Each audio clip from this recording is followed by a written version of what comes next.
Some people succeed while others, who seem to be working just as hard, get stuck? It's a frustrating question.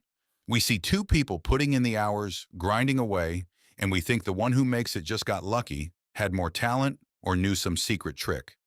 But what if the difference isn't the hustle? What if the winner has an edge before the race even begins? This isn't about what you do. It's about a single, powerful inner shift in who you decide to be. Let's be honest, we've been sold a bit of a lie. The lie is that just doing more is the answer to everything.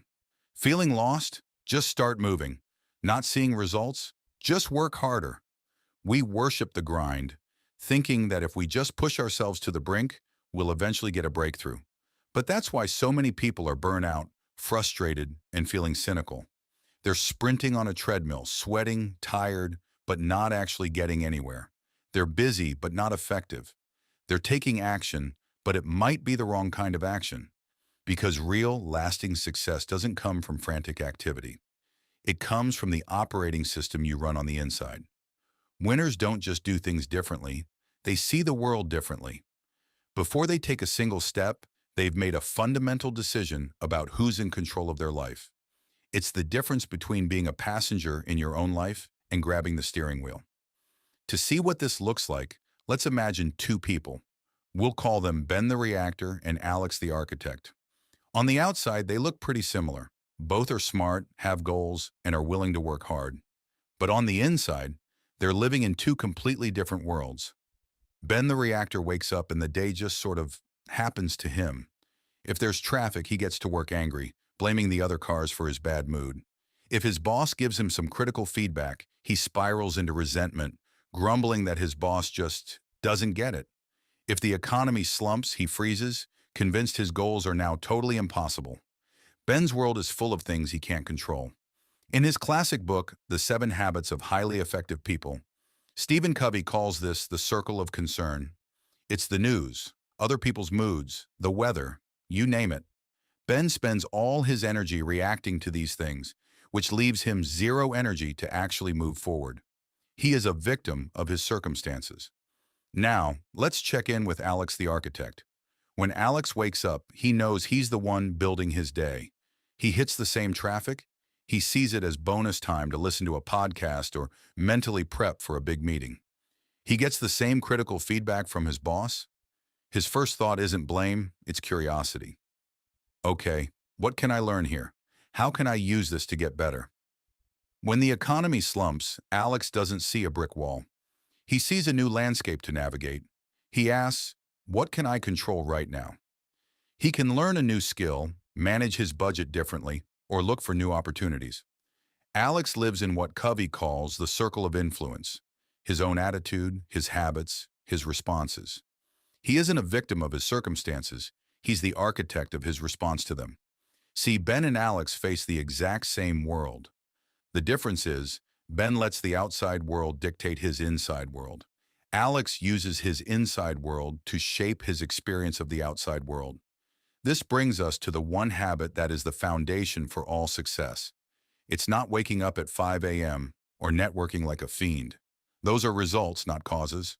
The real habit is being proactive. And being proactive is way more than just taking initiative. It's the habit of taking 100% responsibility for your life.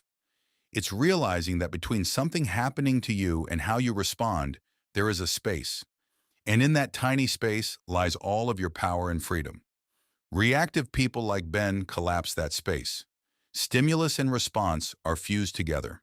A bad thing happens, a bad feeling immediately follows, and a bad reaction is the result. It's automatic. Proactive people like Alex live in that space.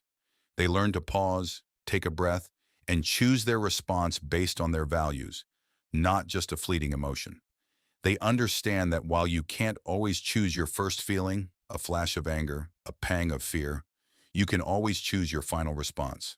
They know that no one can make you stay angry or defeated without your consent. This is the ultimate mindset shift. It's moving from I am a product of my circumstances to knowing I am a product of my decisions. This isn't just fluffy, positive thinking. It's the most practical principle there is. Once you master this habit of proactivity, other things just naturally start to click into place.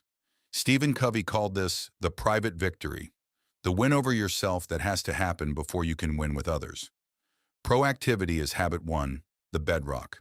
Built on that is habit two, begin with the end in mind. This is all about vision. Alex is an architect for a reason. He has a blueprint. He knows what he's building.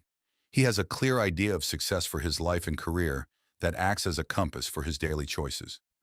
Ben, on the other hand, is just laying bricks randomly, hoping it all turns into something cool. Then comes habit three, put first things first. This is where discipline and execution come in. Because Alex has his blueprint, habit two, he knows which tasks are truly important and which are just loud and urgent. He focuses on the high-impact stuff that moves him toward his goal.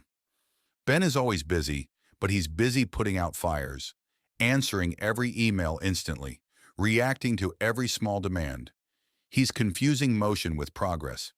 This trio, proactivity, vision, and discipline, is the internal engine of every winner. It's a victory that happens quietly, inside your own head and your daily planner, long before anyone else sees the results. When you win that private victory, the public victories start to follow. Your interactions with the world change. You start looking for win-win situations instead of seeing every negotiation as a fight to the death. You focus on actually understanding other people before you try to make your own point, which builds incredible trust and influence. And finally, you get into the habit of renewal, what Covey called sharpening the saw. Winners know that success isn't a destination. It's a process of constant growth. They keep investing in themselves, physically, mentally, and emotionally. They know that yesterday's home run doesn't win today's game. And as the saying goes, the rent on success is due every single day. People who don't last tend to see success as a one-time event. They hit a goal and then coast, wondering why the magic fades. They stop learning, they stop growing, and eventually they stop winning. So what's the one habit that separates winners from losers? It's not the hustle, it's not the grind. It's the deep internal commitment to be proactive. It's the decision to be the cause, not just the effect. To be the architect, not the victim. It's understanding that your life isn't just something that happens to you. It's something you build, one choice at a time. The world will always serve up challenges and setbacks. The reactive person gets tossed around by those waves. But the proactive person, they've decided in advance that they are the ones steering the ship. Winners are decided long before the finish line.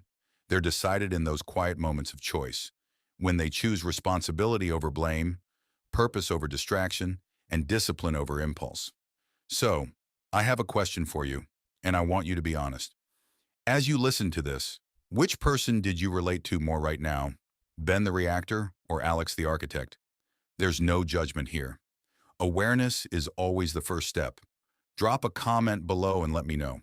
If this idea resonated with you, and if you're ready to stop being a product of your circumstances and start being the architect of your life, then hit that like button and subscribe for more content to help you win from the inside out. It's time to build.